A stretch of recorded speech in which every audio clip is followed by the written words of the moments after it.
큐티하는 여자의 큐티 나눔 노트. 죄는 용서받아도 그 결과는 남는다.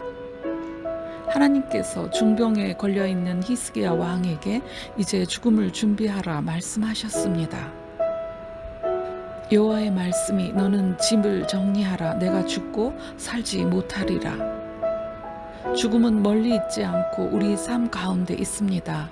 우리도 삶을 정리해야 하는 순간이 히스기야 왕처럼 있을 것입니다. 그러나 우리가 죽음을 겁내지 않는 이유는 하나님께서 허물로 죽은 우리를 그리스도와 함께 살리셨고 또 함께 일으키사 그리스도 예수 안에서 함께 하늘에 앉게 하실 것이기 때문입니다. 하나님께서는 히스기야의 눈물의 기도를 들으시고 그에게 15년의 삶을 더하셨지만 하늘의 은혜를 입은 히스기야 역시 그의 삶을 다하고 죽어 조상 곁에 묻혔습니다. 히스기야가 죽고 그의 아들 므낫세가 왕이 되어 55년을 통치했습니다. 므낫세는 훌륭한 아버지 밑에서 성장했음에도 남유다 최악의 악정을 펼친 왕이었습니다. 그는 우상을 섬기는 이방 사람의 온갖 가증한 일을 따라 했습니다. 아버지 히스기야 왕이 헐어버린 산당들을 다시 세우고 북이스라엘의 아합처럼 바알을 위한 제단을 쌓고 아세라 목상을 만들어 하나님의 이름을 두신 하나님의 전에 두었습니다. 심지어 그는 성전 마당에 하늘의 해달 별을 경배하기 위한 제단을 쌓았습니다.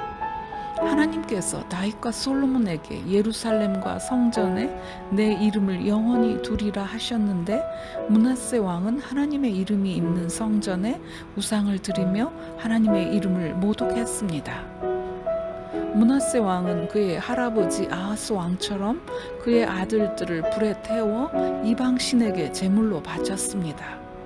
그는 또한 하나님의 율법을 맡은 제사장과 레위인과 선지자의 말에 귀를 기울이지 않고 점치는 사술과 요술을 행하는 신접한 자와 박수를 신임하여 그들의 말에 귀를 기울였습니다. 므낫세는 우상 숭배를 반대하여 바알에게 무릎 꿇지 않은 신실한 사람들을 무참히 살해했습니다. 므낫세가 유다에게 범죄하게 하여 여호와께서 보시기에 악을 행한 것 외에도 또 무죄한 자의 피를 심히 많이 흘려 예루살렘 이 끝에서 저 끝까지 가득하게 하였더라. 유대인의 전승에 따르면 이 시기에 선지자 이사야가 므낫세 왕에 의해 톱으로 잘려 순교당하였다고 전해집니다. 므낫세의 우상 숭배의 모습은 백성에게 영향을 주어 그들도 함께 우상을 숭배하게 하므로 그들 모두의 악행은 이스라엘 자손 앞에서 쫓아내신 모든 나라보다 심하였습니다. 므낫세와 유다 백성의 악함을 보신 하나님께서 말씀하셨습니다.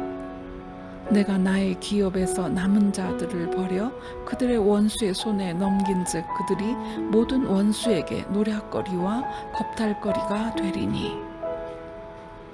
하나님께서 이방 왕의 군대로 예루살렘을 치게 하시고 므낫세를 그들의 포로가 되게 하셔서 므낫세 왕이 바벨론으로 끌려갔습니다. 하나님의 통치를 거부한 므낫세 왕과 유다 백성은 이제 바벨론의 무력에 짓밟히게 되었습니다. 하나님께서 어긋난 길을 가는 므낫세 왕과 유다 백성들을 심판하신 것입니다. 죄에 빠져 하나님과 율법 정신을 버린 그들을 통해서는 더 이상 하나님 나라를 진행시켜 가실 수 없었기 때문이었습니다. 내가 사마리아를 잰 줄과 아합의 집을 달인 보던 추를 예루살렘에 베풀고 또 사람이 그릇을 씻어 엎음같이 예루살렘을 씻어 버릴지라. 접시를 씻으면 접시가 비어 깨끗하게 되듯 예루살렘을 씻어 그 안에 담긴 죄악을 씻어 버린다는 것입니다. 이제 예루살렘에 죄악을 가득 채운 남유다 백성들은 포로로 끌려가고 예루살렘은 깨끗이 씻겨져 새로운 하나님의 역사를 시작하기까지 안식할 것입니다.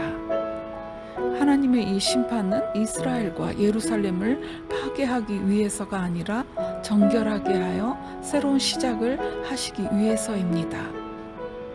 므낫세가 바벨론에 사로잡혀 간 때를 대략 그가 왕이 된 지 22년 만의 일로 봅니다. 므낫세는 40대 중반에 큰 환난을 경험하며 타국에서 자신의 삶을 되돌아보게 되었습니다. 므낫세는 큰 환난 속에서 마침내 하나님 앞에 서게 되었고 자신의 죄를 보며 회개했습니다. 그가 환난을 당하여 그의 하나님 여호와께 간구하고 그의 조상들의 하나님 앞에 크게 겸손하여 하나님께서 환난을 통해 우리를 세워 가시는 것을 므낫세를 통해 볼 수 있습니다. 환난이 므낫세를 하나님께로 인도하듯 혹 우리에게 환난이 있다면 그 환난이 우리를 하나님께로 인도하길 겸손히 기도합니다. 환난은 그 역할을 다한 후 더 이상 지속되지 않을 것입니다. 므낫세의 진실된 회개를 보신 하나님께서 그를 예루살렘으로 황궁시켜 왕위에 다시 앉게 하였습니다. 예루살렘으로 다시 돌아가 왕위를 되찾은 그는 하나님께서 그에게 주신 권력을 남유다를 하나님 앞에 바로 세우는데 사용했습니다. 이방 신들과 여호와의 전의 우상을 제거하며 여호와의 전을 건축한 산과 예루살렘에 쌓은 모든 제단들을 다 성 밖에 던지고 여호와의 제단을 보수하고 화목제와 감사제를 그 제단 위에 드렸습니다. 므낫세는 죽기 전 그의 참된 회개의 표시로 자신이 열왕의 묘실이 아닌 그의 궁궐 동산에 묻히길 원했습니다. 자신은 열왕의 묘실에 장사될 가치가 없다고 생각했습니다. 므낫세가 자신의 죄를 회개하고 남은 삶은 하나님 앞에 겸손히 행하고 우상을 부수며 유다 백성을 하나님께로 돌이키려는 노력을 했지만 므낫세 사후 왕이 된 그의 아들 아몬과 유다 백성들은 급속히 우상 숭배에 빠졌습니다. 므낫세가 회심 후 우상을 버렸어도 그의 아들과 유다 백성의 기억 속에는 과거 므낫세의 우상 숭배 정책에 따른 우상 숭배에 대한 습관과 우상 숭배가 주는 쾌락이 남아 있었기 때문입니다. 훗날 선지자 에레미야는 므낫세의 죄 때문에 유다 백성이 멸망할 수밖에 없었다는 말을 할 정도로 그의 죄의 결과는 유다 온 백성과 나라에 영향을 끼쳤습니다.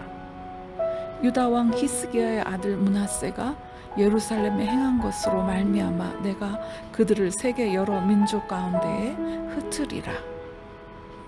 므낫세는 하나님 앞에 회개함으로 그 자신의 죄는 용서받았지만 그의 죄의 결과는 남유다의 국군이 쇠하는 것으로 나타났습니다.